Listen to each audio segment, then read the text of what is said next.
Shalom, Horas, Bapak Ibu warga Jemaat AKBP Kramat Jati, dan saudara-saudari terkasih dimanapun berada. HKBP Kramat Jati telah membeli lahan seluas 971 meter persegi. Berkat rahmat Tuhan, didapat harga 13 miliar rupiah, belum termasuk pajak. Termin pertama atau DP dan termin kedua sudah dibayar sebesar 10 miliar rupiah. Termin ketiga atau pelunasan akan dibayar di bulan Maret 2026. Tujuan pembelian lahan adalah yang pertama, penambahan ruang kelas sekolah minggu.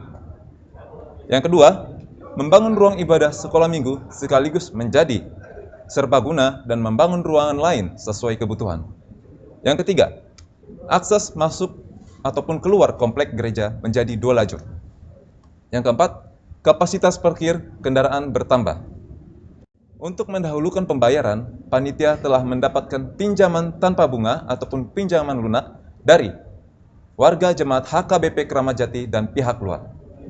Pelunasan pembelian tanah bulan Maret 2026 sebesar 3 miliar rupiah dan pengembalian pinjaman bersumber dari sumbangan per meter persegi warga jemaat HKBP Kramat Jati dan pihak lain melalui proposal.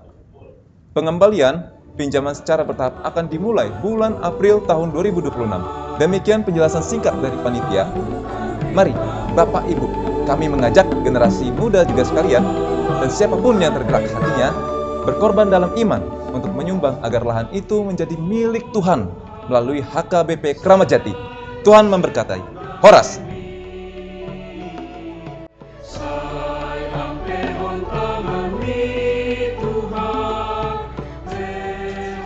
Shalom, selamat pagi buat kita semua, Bapak Ibu dan saudara-saudara. Kita akan mendengarkan firman Tuhan, marilah kita berdoa. Kasih karunia dari Tuhan Allah Bapa dan dari anaknya Tuhan kita Yesus Kristus. Amin. Firman Tuhan yang menjadi renungan buat kita di pagi hari ini tertulis dalam kitab Ratapan pasal 1 ayat 20. Demikian dikatakan, ya Tuhan, lihatlah betapa besar ketakutanku, betapa gelisah jiwaku, hatiku terbalak balik di dalam dadaku, karena sudah melampaui batas aku memberontak. Di luar keturunanku dibinasakan oleh pedang, di dalam rumah oleh penyakit sampar. Demikian firman Tuhan. Bapak, Ibu, dan saudara-saudara yang dikasihi Tuhan kita Yesus Kristus, dalam menjalani kehidupan kita setiap hari, kita tentu harus mengakui ada hal-hal yang muncul membebani kehidupan kita. Dan keadaan itu bisa muncul dari dalam pikiran atau di luar pikiran kita, atau melalui apa yang kita lihat sendiri, sehingga membuat kita merasa ketakutan. Begitulah memang kondisi hidup kita, dapat merasa lemah untuk menghadapi keadaan yang terjadi. Melalui kitab Ratapan dikatakan sebagai mana Nabi Yeremia mengungkapkan mengenai penderitaan Yerusalem akibat dari perbuatan yang tidak benar mereka lakukan di hadapan Tuhan. Oleh karena itulah Nabi Yeremia merasakan ada beban yang berat yang membuatnya merasa ketakutan dan tidak mampu menghadapi apa yang akan terjadi di dalam kehidupan umatnya. Sehingga muncullah perasaan ketakutan, gelisah, dan hatinya hancur karena kehancuran kota di mana umatnya berada, yaitu kota Yerusalem, dan pembinasaan seluruh penduduknya akibat dari serangan musuh, dan bahkan penyakit-penyakit yang akan muncul di dalam kehidupan umat manusia. Kenapa itu bisa terjadi?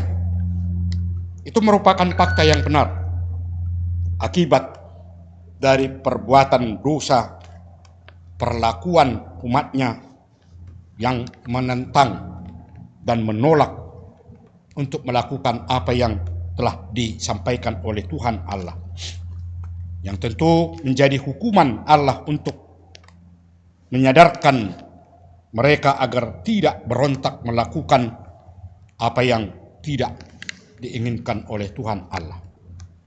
Oleh karena itu, mereka diingatkan agar mau mengakui beratnya beban yang akan dihadapi akibat dari perbuatan-perbuatan yang menentang kehendak Allah, dan menyerahkan atau memberitahukan secara jujur kepada Tuhan Allah dengan keyakinan bahwa Tuhan tetap setia terhadap umatnya, kalaupun dia menghukum, kalaupun dia melakukan yang tidak dikehendaki oleh manusia.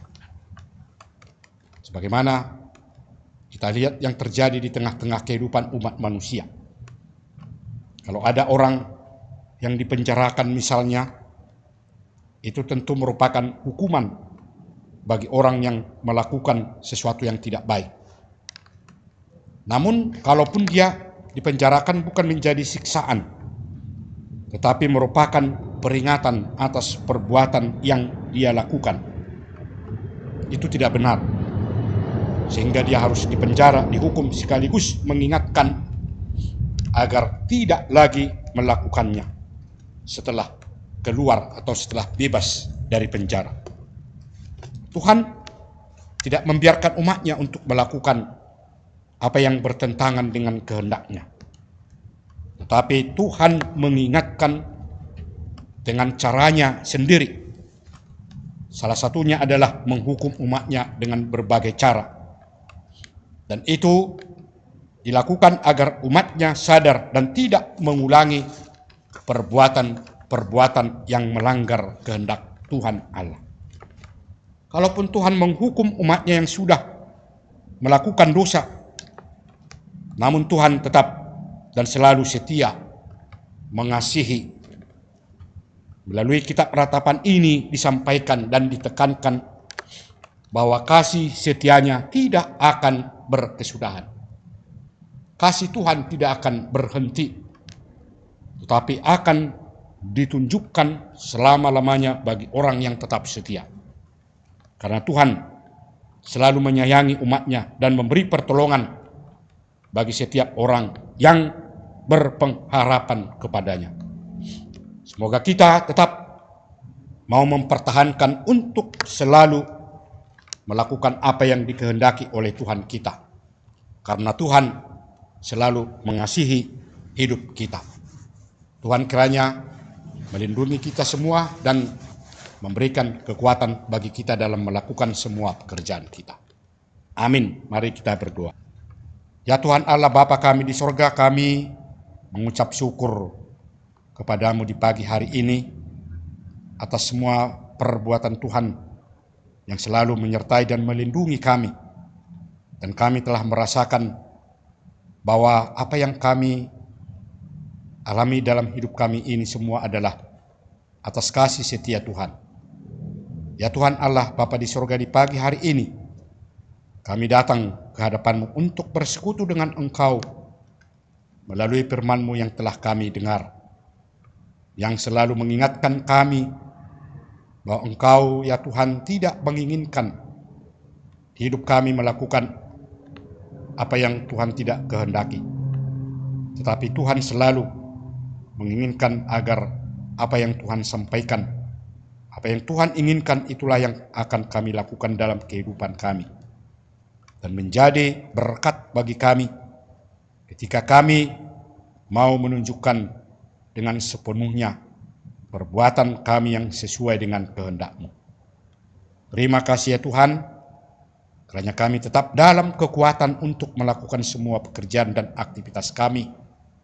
Dan itu kami akan rasakan melalui pertolongan dan kekuatan yang Tuhan berikan kepada kami. Itulah pengharapan kami ya Tuhan, agar semua jemaat-Mu yang melakukan pekerjaannya tetap merasakan kekuatan yang Tuhan berikan kepada mereka, melindungi dan menyertai sehingga melalui pekerjaan itu mereka dapat merasakan betapa besar kasih-Mu dan mereka bersuka cita melalui berkat yang Tuhan akan berikan bagi semua jemaat-Mu. Ya Tuhan Allah Bapa di surga, kami berdoa buat saudara-saudara kami jemaat-Mu yang pada saat ini apabila dalam keadaan sakit, berikan kesehatan dan kekuatan, sembuhkan mereka dari penyakit-penyakit yang mereka alami pada saat ini, sehingga mereka juga merasakan betapa besar kasih-Mu Tuhan yang selalu melindungi, memberikan kekuatan bagi mereka yang menginginkan pertolongan-Mu. Ya Tuhan Allah Bapa di surga, kami tetap berpengharapan apapun yang kami harapkan, apapun yang kami rencanakan, hanya dapat tercapai melalui pemberian dan penyertaan-Mu. Sebagaimana juga gereja-Mu ya Tuhan, pada saat ini Tuhan kiranya tetap hadir untuk menyertai, melindungi seluruh majelis-Mu dan jemaat-Mu supaya tetap hidup dalam sukacita. Ya Tuhan, berikan yang terbaik di tengah-tengah gereja-Mu, khususnya dalam melakukan semua program dan rencana-rencana gereja-Mu supaya dapat tercapai dengan apa yang kami harapkan. Terima kasih Tuhan. Inilah doa kami yang kami sampaikan kepadamu hanya di dalam nama anak-Mu Tuhan kami, Yesus Kristus. Amin. Anugerah dari Tuhan kita Yesus Kristus, kasih setia Allah Bapa, dan persekutuan Roh Kudus, itulah kiranya yang menyertai dan memberkati saudara-saudara semuanya. Amin. Bapak Ibu dan saudara-saudara yang dikasihi Tuhan kita Yesus Kristus, kiranya kita semua tetap dalam lindungan Tuhan dan diberkati oleh Tuhan. Amin. Shalom.